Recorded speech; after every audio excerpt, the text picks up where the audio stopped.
So in this lecture, we're going to be talking about France in the 1980s, and in particular the reign of President Francois Mitterrand, who's going to govern France from 1981 to 1995. So 1981 was the next election year in France. Basically,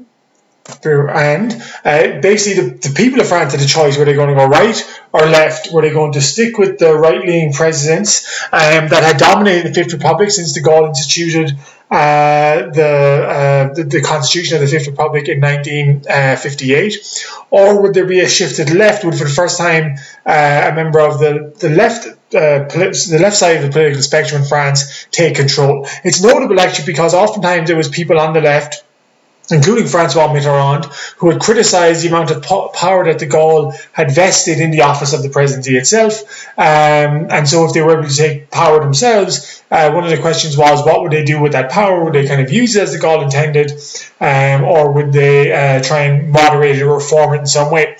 So the champion for the left was Francois Mitterrand. He was going to run for president for a third time. So he ran in 1965, he ran again in 1974, and third time's a charm, hopefully, for Mitterrand, running in 1981. His political party, the Parti Socialiste, produced a document called 110 proposals for France, so a very broad electoral manifesto outlining what they were offering to French voters, and really there was something kind of being offered, to everyone in French society. So the first 10 proposals began by kind of criticising both the Soviet Union and its invasion of Afghanistan, as well as the United States for supporting kind of corrupt Latin dictatorships. In line with traditional socialist thinking, the manifesto called for new government programs to help tackle various issues, such as public works to build social housing, the creation of new government jobs, up to 200,000 new government jobs, and the nationalisation of various industries, reducing the working week to 35 hours a week, and the abolishment of taxes on essential services. So very much part of the traditional socialist kind of progressive agenda in that sense. There was also proposed reforms for the tax system, basically a more progressive tax system being introduced to shift the burden of French taxes from the working class and middle class to maybe more upper middle class and upper class earners. Also proposal to raise the minimum wage, a proposal to abolish the death penalty, to prohibit any kind of censorship, and to actually, one of the interesting ones, to impose a single cost of essentially a standard price for books in France. What that would mean is essentially big publishers wouldn't be able to undercut small printing presses by being able to produce books more cheaply. There would be a standard price for books of a certain size that would have to be charged. So a kind of wide medley of things being proposed by the Socialist Party in their efforts to try and win votes. On the other hand, Giscard d'Estaing had been president for 7 years. France had, as we saw, suffered economically in the second half of his reign. That was very much kind of held against him by a lot of French voters. In particular, it seemed like centrist and left-leaning voters who had supported him in 1974 would not do so again. One poll from 1980 found that 15% of communist voters had actually supported Giscard d'Estaing in 1974. They were no longer going to do so, and the number of socialists who had supported him in 1974 had also collapsed. So Giscard d'Estaing would essentially be forced to campaign on the right to try and maintain his position of power. The problem was Jacques Chirac himself was also planning on running for president, announced his candidacy in 1981, when it became evident that in terms of a head-to-head battle with Mitterrand, Giscard d'Estaing was not pulling ahead. So Chirac's basic policy was, if it was clear that Giscard d'Estaing would win at a landslide, he wouldn't get involved. But if it was close enough that Giscard d'Estaing might lose, he felt he could present himself as a better alternative to defeat Mitterrand. And so what this essentially meant was that the French presidential election of 1981, it was pretty clear that no one candidate would win 50% of the vote in the first ballot, and it effectively meant that the first ballot was something of a primary for the presidency itself. So the four major candidates were Mitterrand and Georges Marchais of the Communist Party on the left, and on the right, Giscard d'Estaing and Jacques Chirac. And so they were essentially battling with one another to kind of knock out the other person on the same side of the political spectrum from them first, and then turning around and battling against their ideological opponent. So the first round of the French presidential election, 10 people ran for the office of president, 7 men, 3 women, and the result was, so at top of the poll is Giscard d'Estaing, the incoming president, with 28%, Mitterrand just behind him with 26%, Chirac comes third, and Georges Marchais comes fourth. And so Georges Marchais announces that he kind of asks communist voters to throw their support behind Mitterrand for the second round. But the interesting part is when it comes to Chirac. So round 2, it's going to be a repeat of the 1974 election, Mitterrand against Giscard d'Estaing. And the question is, what is Chirac going to do? And basically Chirac announces that while he will vote for Giscard d'Estaing, he will not publicly endorse him and will not call upon his supporters to do so. And kind of suggesting his own kind of discontent with Giscard d'Estaing. The president himself felt utterly humiliated by this and really felt that he'd been stabbed in the back by Chirac, his former prime minister, don't forget, who, in light of all things, he felt it was much more politically closer to what Chirac was advocating than what Mitterrand was advocating for. So a big source of bitterness between Chirac and Giscard d'Estaing.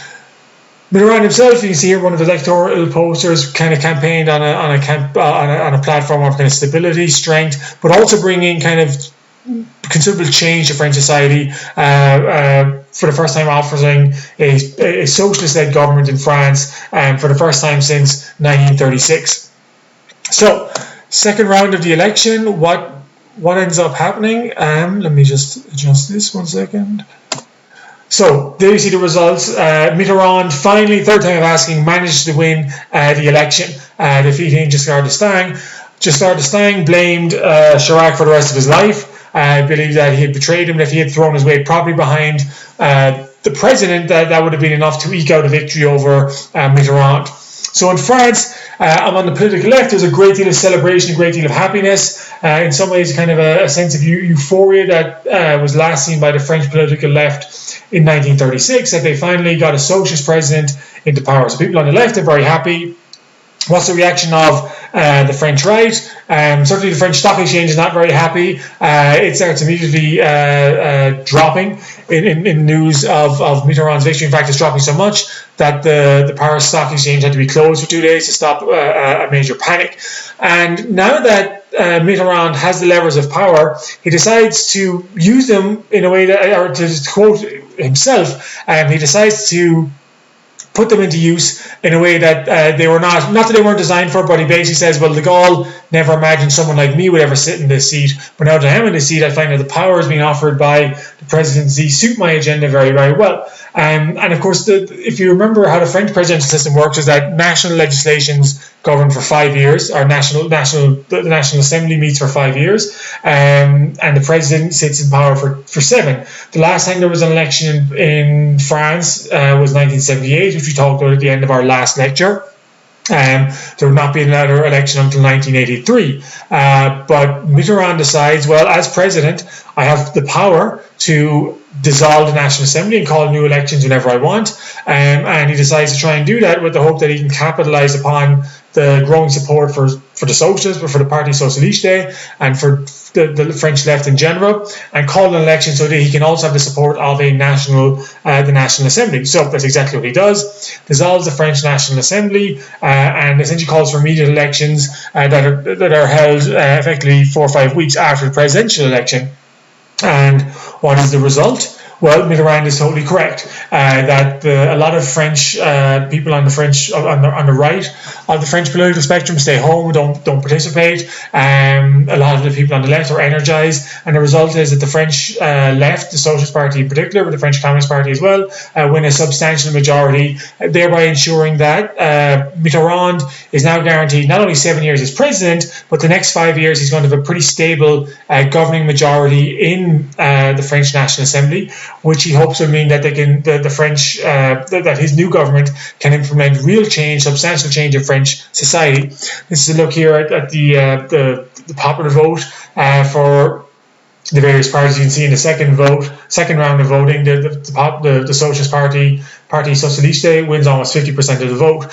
If you want to understand, and we haven't got bogged down too much on French elections, first round and second round, because over the course of this class, over the course of the various republics, the manner in which French elections are counted kind of changes from time to time. So in 1983, they were using which is relatively common, a two-round system. We're familiar with the two-round system from the presidential election, but what it meant actually in National Assembly votes was that parties ran in local seats, and any party that did not get at least 10% of the vote in the first round could not participate in the second round. So essentially the idea was you eliminated all the small parties in the first round, and then they could those who got more than 10% of the vote in the local election were able to compete again. And that's why you wonder if you see how come some parties win less than 10% and then continue into the second round, because this is the national popular vote. But on a local district by district basis, if a candidate did not win 10% of the vote, they were not passed on to the second round. So the end result was Mitterrand in 1981 now has won a presidency for 7 years. He now is a National Assembly, mostly made up of supporters. At least his supporters have a comfortable majority in the Assembly, and he is set to try and remake France along the lines as promised by his Socialist Manifesto in the run-up to the election.